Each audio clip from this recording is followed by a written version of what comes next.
Joining us now live from Melbourne is the head of the Business Council of Australia, Jennifer Westacott. Thanks for joining us, Jennifer.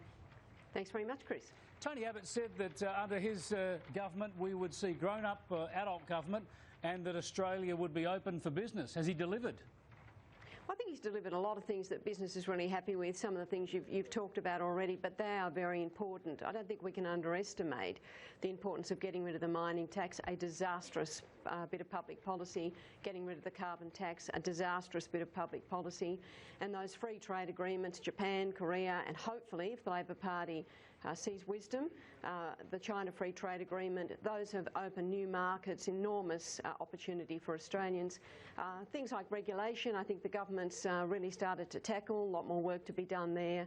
So I don't think we can underestimate some of those really important achievements of the government, but we've got a long way to go. We've got to see a proper adult discussion about workplace relations in this country. We've got to get our tax system fixed.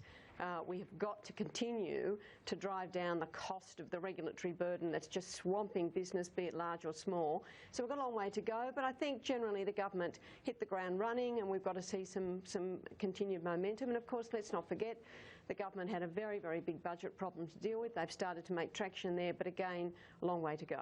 I want to come back to those areas of ongoing challenge in a moment and also the budget problems, but just on the tax cuts, we flippantly say the carbon tax is gone, the mining tax is gone. I don't think consumers feel any great weight off their shoulders because of that. Of course, the economy is still growing very slowly. Has getting rid of those taxes actually done much for the economy, or has that really been a bit of a sideshow?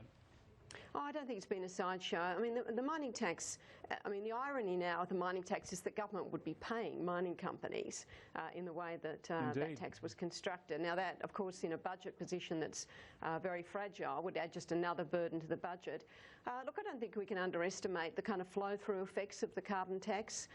And of course, people don't see that, but I can assure you that that plus the renewable energy target, this was really driving up electricity prices along with many other things, but these were bad taxes and they've been got rid of.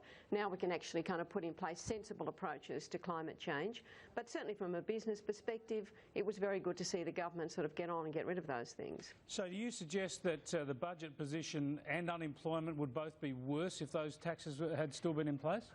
Well, I don't know about unemployment, but certainly the government, if you had the mining tax in, they'd be having to pay mining companies because of the way the commodity prices have worked. So that's an extraordinary reminder. I think we've forgotten about that, the way that tax worked. These were really bad bits of public policy, and I think we were seeing, bad process and bad policy. I mean, the government's put in place some very good processes. Now, we would like to see things like workplace relations done more urgently, but to their great credit, they've had a proper Productivity Commission inquiry. They've got a white paper on taxation, a proper process to deal with the Federation.